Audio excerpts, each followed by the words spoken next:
Saudara-saudara yang dikasihi oleh Tuhan, Shalom. Kita dipersatukan di dalam kuasa dan kasih Kristus dalam melakukan ibadah minggu ini, walaupun tempat kita berjauhan. Saya yakin bahwa saudara-saudara telah membaca ketiga pembacaan kita yang sudah ditetapkan menurut leksionari dalam kebaktian hari ini. Tema khotbah hari ini memberitahukan karya Tuhan seperti yang tertulis dalam warta jemaat pada tanggal 15 Maret 2020. Tapi kali ini, tema ini saya tambahkan dengan kalimat di tengah-tengah dunia yang diguncang oleh coronavirus. Karena itu selengkapnya tema kita memberitakan karya Tuhan di tengah-tengah dunia yang diguncang oleh coronavirus.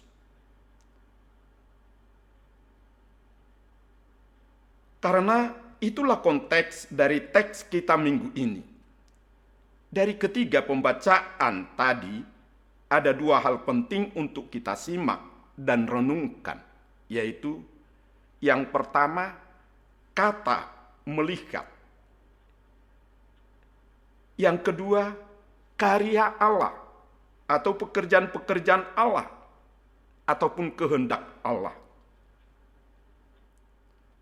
Dapatkah kita melihat karya atau kehendak Tuhan yang indah untuk kita saksikan kepada masyarakat bangsa yang sedang diguncang oleh coronavirus saat ini? Pertanyaan ini perlu kita renungkan, karena Jemaat Gereja Kristen Indonesia Purbalingga juga ikut terguncang ketika Majelis Jemaat GKI dalam tempo yang sangat singkat mengubah keputusan tentang penyelenggaraan kebaktian minggu, yaitu meniadakan kebaktian di gedung gereja pada tanggal 22 dan 29 Maret 2020 dan menganjurkan kebaktian di rumah masing-masing. Ada orang memandang keputusan majelis tersebut GKI adalah seperti kata orang singkatan dari gereja kurang iman. Ada juga yang mengatakan para penginjil zaman dulu tahu resiko yang sangat besar di pedalaman, namun mereka siap menghadapi resiko itu demi pekabaran Injil. Ada juga pandangan yang kelihatannya positif dan melihat epidemi coronavirus ini merupakan jawaban Tuhan atas pergumulannya tentang pendirian rumah ibadah di negeri ini. Bagi pandangan seperti ini, seolah-olah melalui epidemi coronavirus ini, Tuhan mau mengatakan kepada orang Kristen, tidak perlu repot-repot membangun gedung gereja sebagai pusat peribadahan dan pembangunan spiritual umat. Masih banyak lagi pandangan-pandangan yang masih bermunculan sehubungan dengan dampak dari epidemi coronavirus ini. Saya tidak ingin mengajak kita menilai pandangan yang bermunculan di atas, benar atau salah. Yang penting bagi kita, apa yang dikehendaki Tuhan melalui teks leksionaris Minggu Prapaskah 4 ini. Saudara-saudara yang dikasihi dan yang dilindungi Kristus.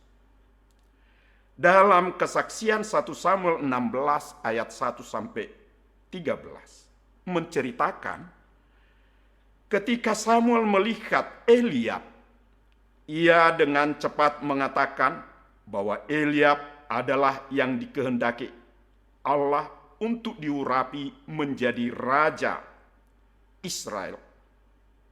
Rupanya Samuel tidak mempertimbangkan petunjuk Allah.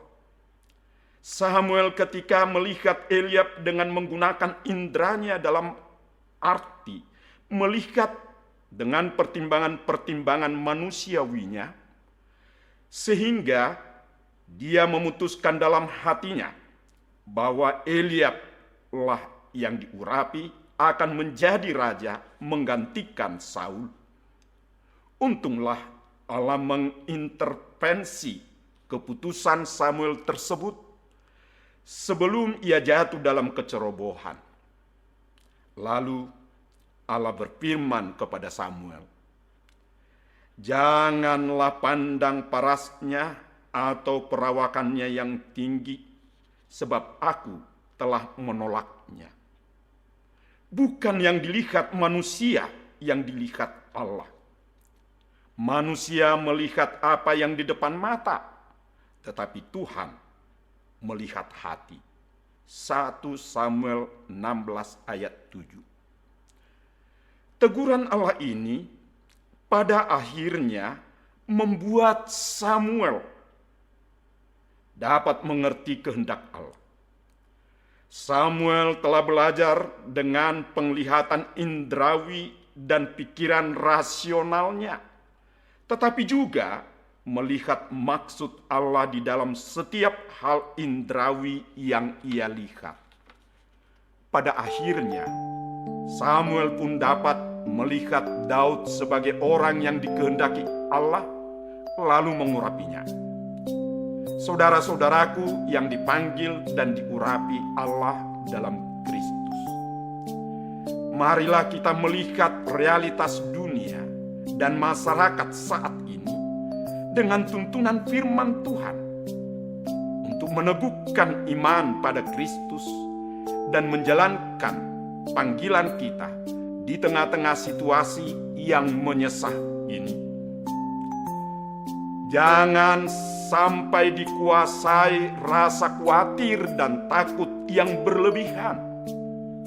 Tuhan kita hidup, Tuhan kita melihat. Dia mengasihi ciptaannya. Ia pasti bertindak. Setiap orang percaya pada Kristus dipanggil untuk membebaskan setiap orang dari ketakutannya. Oleh karena itu, saya mohon, jangan meneruskan berita-berita yang tidak dapat dipertanggungjawabkan kebenarannya. Jangan memperkeruh keadaan atau menambah rasa khawatir pada orang lain. Kita harus bersatu dengan pemerintah maupun dengan segenap masyarakat bangsa ini, bersama-sama memutus mata rantai penyebaran virus corona dengan kasih yang saling memperhatikan, saling bertolong-tolongan, saling menjaga satu dengan yang lainnya.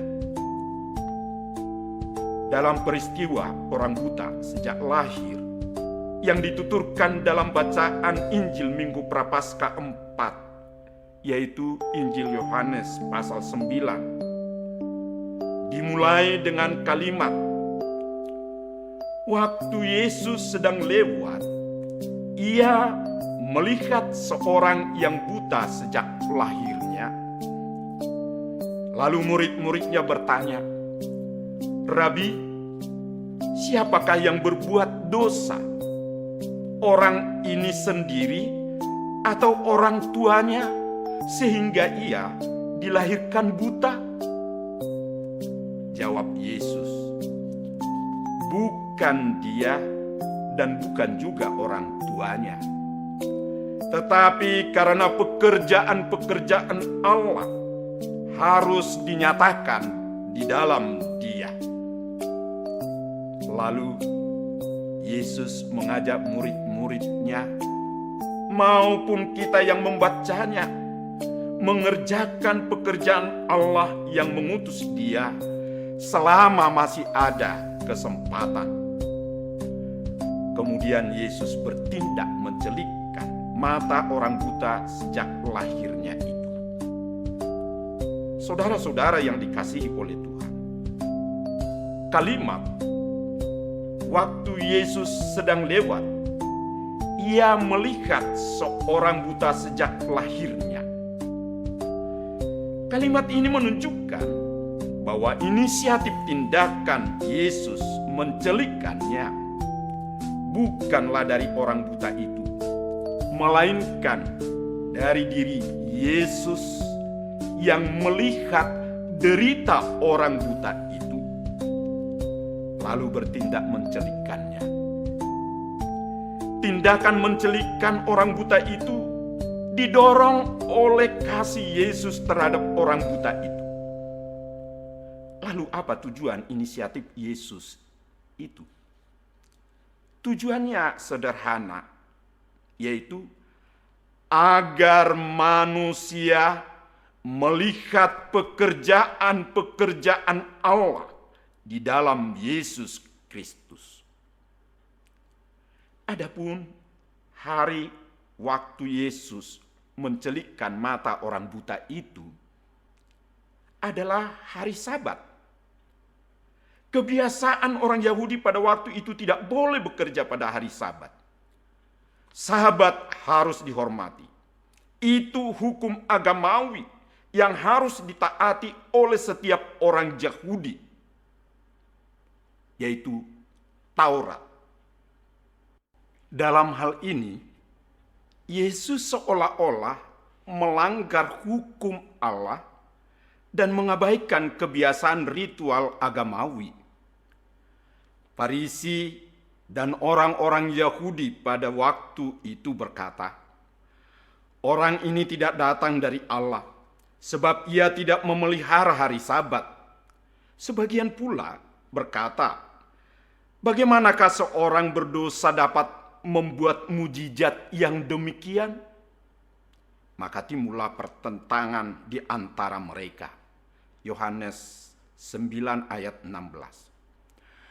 Saudara-saudaraku yang terkasih dalam Kristus, marilah kita meneladani teladan Yesus Kristus dalam memberitakan karya Tuhan di tengah-tengah dunia yang diguncang oleh coronavirus saat ini. Melalui firman Tuhan hari ini, Dia memanggil dan mengajak kita semua untuk mampu melihat pekerjaan-pekerjaan Allah dalam hidup kita masing-masing. Masing-masing kita dengan semangat kasih memberitakan karya Tuhan di tengah-tengah dunia yang diguncang oleh coronavirus. Tuhan melihat dan Tuhan bertindak hingga badai ini cepat berlalu. Dekatkanlah dirimu pada Tuhan yang Maha Kuasa. Serahkanlah kekhawatiranmu pada Dia. Doakanlah agar Tuhan segera bertindak untuk menyelamatkan masyarakat negeri ini dari hempasan coronavirus. Selamat memberitakan karya Tuhan. Amin.